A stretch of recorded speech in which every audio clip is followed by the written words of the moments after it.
I've got it, now you can too. It's the effing audacity. Now in a can. Hello, my name is Renee Maxine Haas, and this is the effing audacity. Today we're joined by Kat. Kat is from the UK and she's been traveling on and off for 10 years and still going.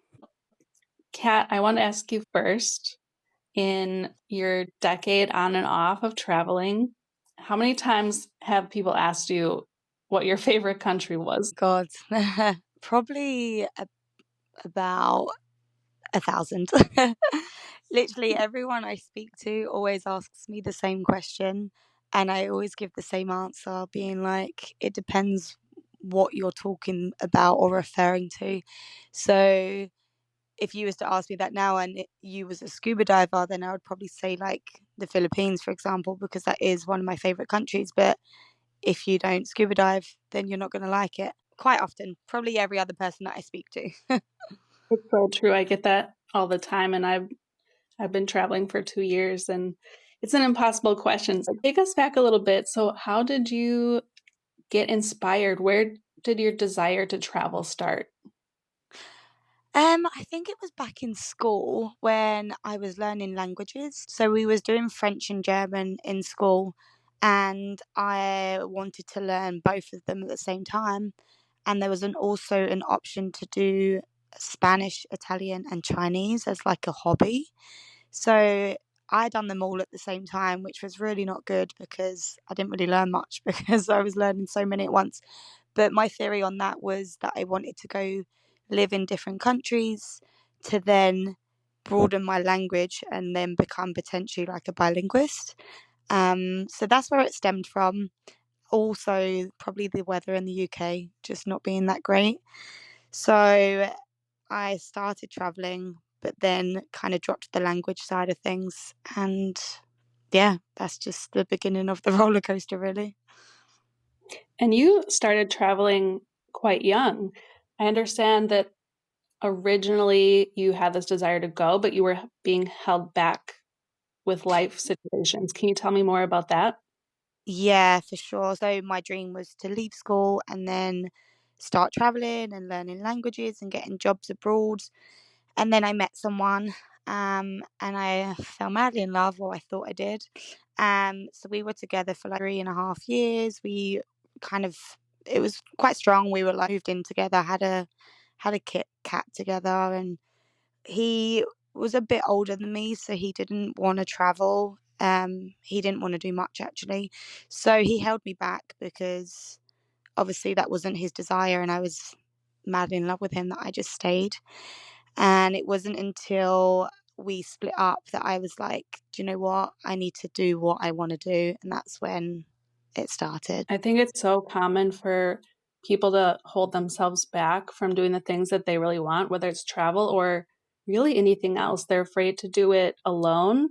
They're waiting for somebody else to do it or for the timing to be right. And Absolutely. yeah, we find ourselves in these situations needing a little bit of courage to just go it alone or go for the things that we want, even if nobody else is right there by our side.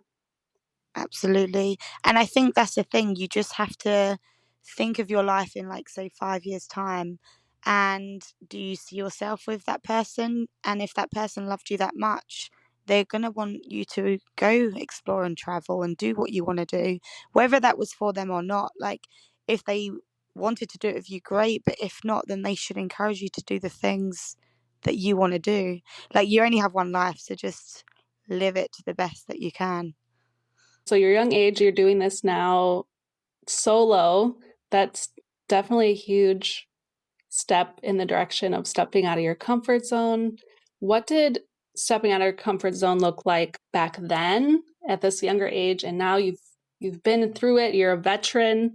What is there still moments now that are still kind of pushing those boundaries for you?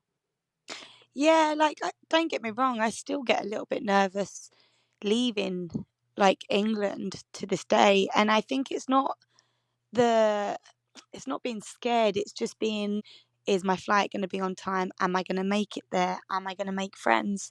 And I had talk to everyone. I'm such a chatterbox, but I don't do large crowds. So like I'll go in the hostel and speak to someone, but you always have that in the back of your mind, like what if they don't speak back to you? What if no one checks into your hostel?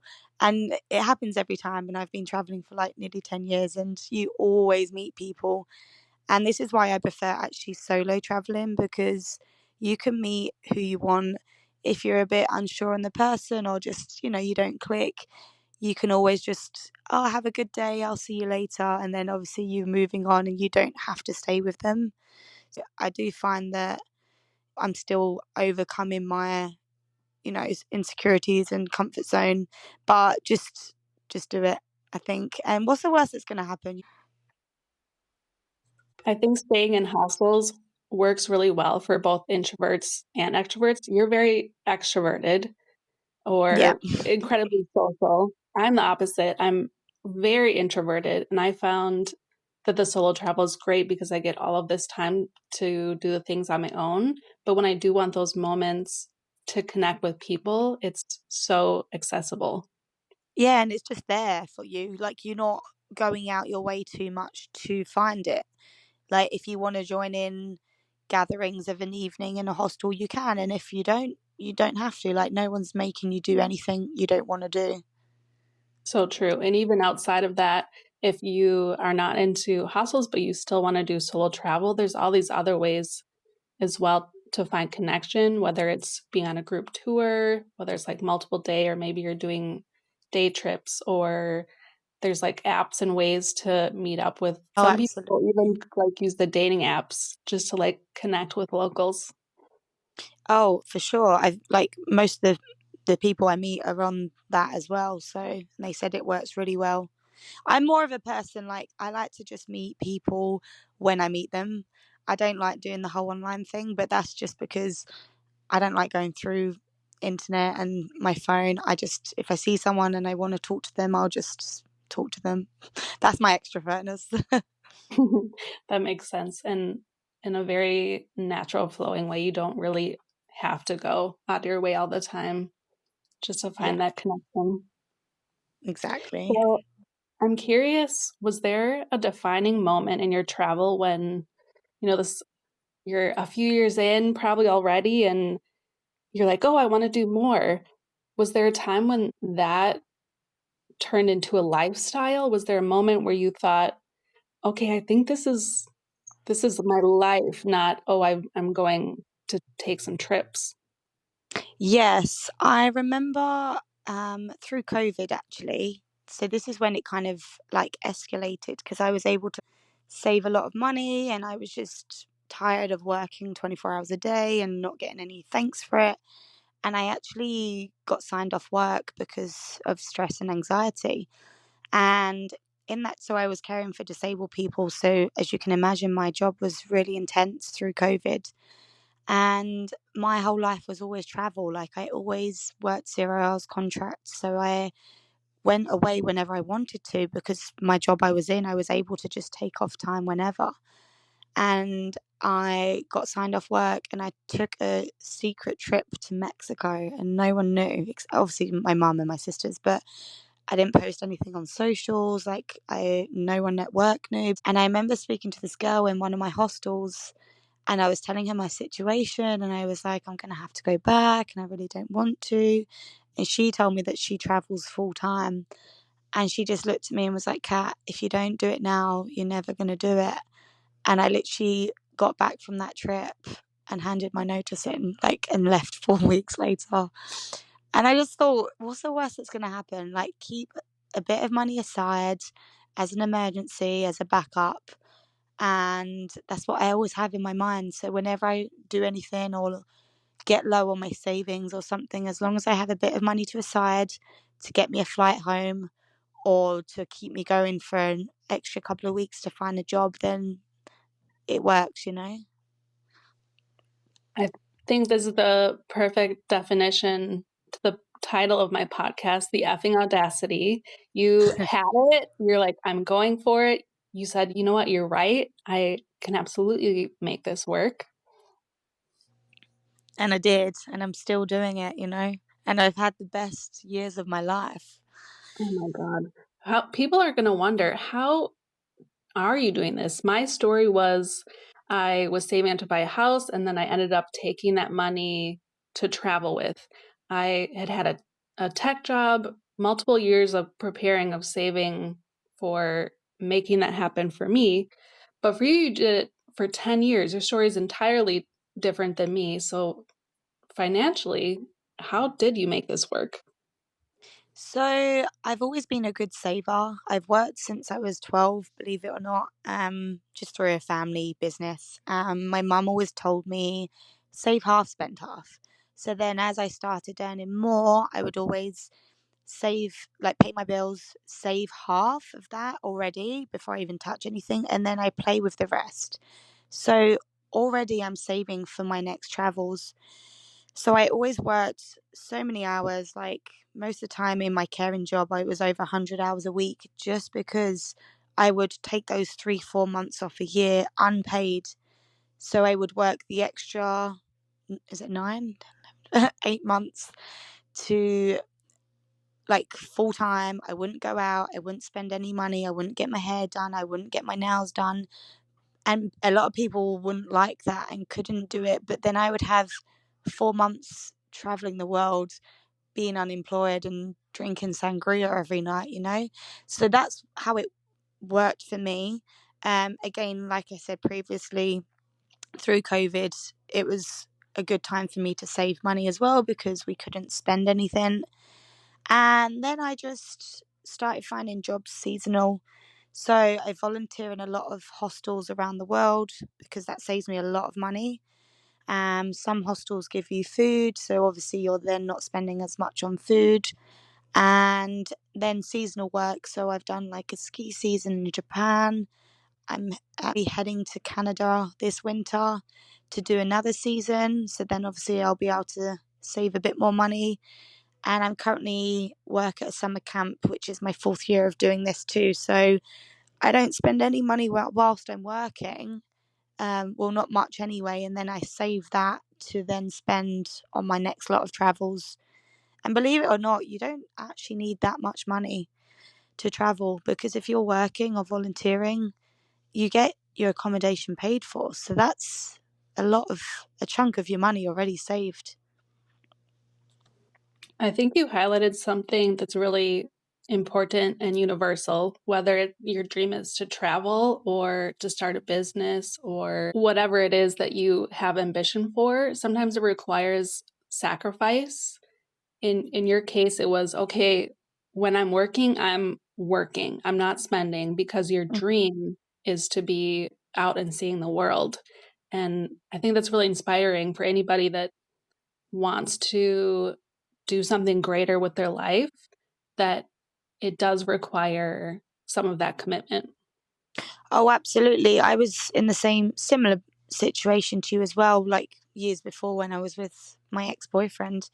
We wanted to buy a house and get on the property ladder.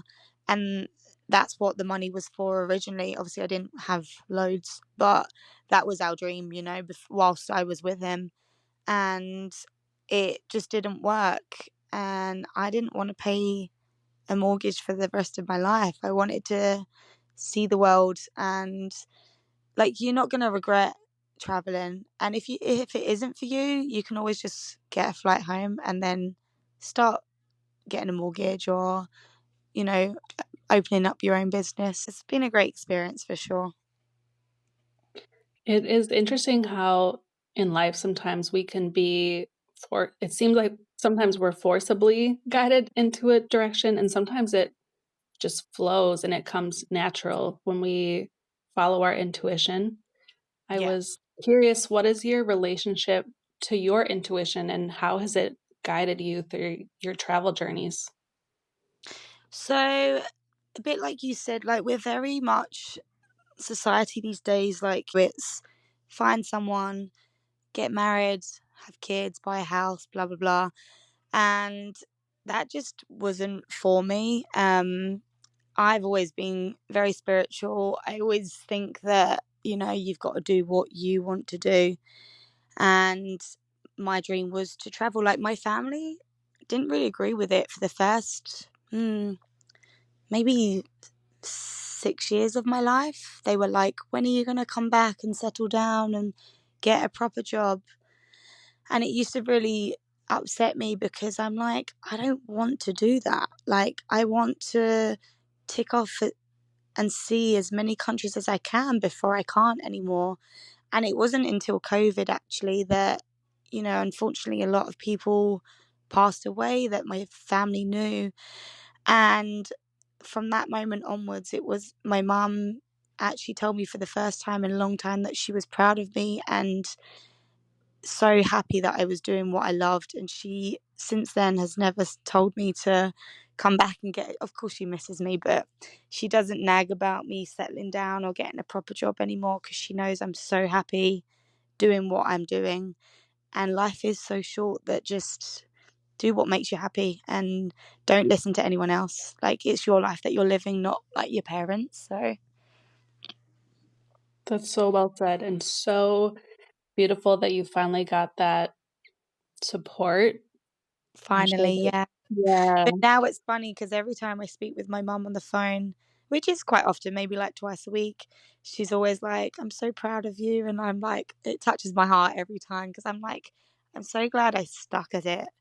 Oh, Because imagine if I didn't and I was like so depressed and unhappy, like doing something that she wanted me to do. And she finally learned that, if she's happy doing this, like as long as she's paying her way, she's eating and she's earning some kind of money to carry on, why not? definitely. Now that you are not consistently back in the UK, not, staying stationary along with your family like your mom used to have wanted for you, what does home mean to you? That's a funny question actually, because I always say I don't have a home, um, in the nicest way possible. But actually, I think I have lots of homes, and they're the places that I've been to that the locals have welcomed me, and I've like worked or volunteered in a place, and they're like, come back anytime, and like you make this massive connection with people. And I'm not one to go back to another country, really. I mean, I would love to, but with funds and, life, there's so many other countries to explore that I don't think I'm going to get the chance to always go back to other countries. But there has been a couple that I have been back to. One being Panama. I've been back 3 or 4 times because one of the places I worked at had such a strong connection, and that was one of my homes. So my home's all over the world. I might only be there for a short amount of time, but I know that I'm welcome back whenever I want. What have you learned about yourself along the way? I've grown up for sure. I remember my first couple of years traveling. I was always like I want everyone to love me and I love everyone and I need to do everything. And if someone's going on a day trip to something I don't want to do, I still want to be there. And I'd done that for a long time, actually. And I didn't want to do it. I'm not into museums, okay? A lot of people love going to museums. I'm not really into that kind of stuff, but I would do it because everyone else was. So I always had to feel like I was included. But I think as you get older and you travel a lot, obviously there's so many museums and temples in the world that I've seen that I don't want to do that sometimes. So I've definitely learned to just do what I want to do when I want to do it. I've become more, well, I've been told I inspire a lot of people. So that's really nice to hear because that clearly shows that I've grown up. Whereas before I was that young girl that was and wanted to be included in things. Whereas now I want to give people recommendations. I want to inspire people to travel more. I want to tell people my stories. I want to send them the lists of places I've been and where to go. And people really appreciate that. They will say that they're going to a place and I'll give them a whole list of recommendations because some people get nervous and I'll write everything out for them and they love it. So definitely grown up in that sense. It's this place that you're in now where you're showing up as your most authentic self. For sure. If you could relive one moment from your travel, what would it be?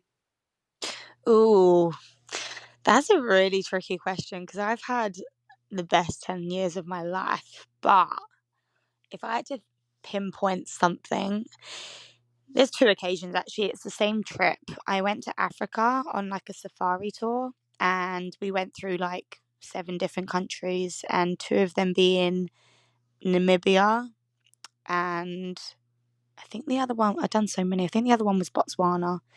And in Namibia, we camped under the stars in a place called Spitzkop. And it was so beautiful. Like we was in the middle of nowhere in this like desert and like we didn't even have tents. Like we just had a sleeping bag and camped under the stars and the stars were like the best I've ever seen because as you can imagine we're in the middle of nowhere, there's no light, and it was just such a moment where you know when you just get that feeling of being like I'm so lucky. And also I went to an orphanage and played with all the children that had no families, and it was such a heartwarming feeling for me because it really makes you think how grateful we should be in life. You know, we're very easy to complain about the weather or the food not being great or my flight was delayed, but there's a lot of people out in the world that don't have much. And I think this is why I like traveling so much because it really makes you grateful for the things and the opportunities that we have in life. So that was one of my best memories. I couldn't agree more about gratitude. I think it was the number one biggest lesson that I learned through my travel. So, I wanted to thank you for joining me on the podcast. of course. Thank you for having me. I've already witnessed how my story has inspired big decisions in others' lives.